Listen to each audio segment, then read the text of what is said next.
Mismong si First Lady Lisa Marcos ang nangulo sa iyang programa nga laboratorio, konsulta at gamot para sa lahat kun Love for All Caravan nga gihimo sa Western Mindanao State University Gymnasium sa Baliwasan kagahapong adlaw, Mayo 9. Ang Love for All Caravan ni First Lady Marcos naninguha nga madala ang mga importanteng programa sa gobyerno ug mapaduol kini sa katawhan, hilabi na gyud sa mga nagpit-us sa kinabuhi. Libreng medical, laboratory ug legal consultation services ang pwedeng ma-avail sa mga residente sa Love for All Caravan.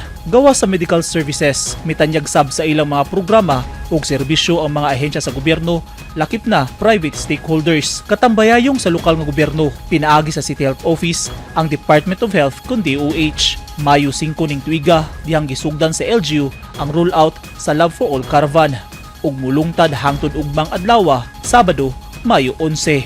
Dunasay himuong bagong Pilipinas Serbisyo Fair sa susamang adlaw sa Western Mindanao State University Gym. Eugene Hinutan, Newsline, Philippines. Stay safe.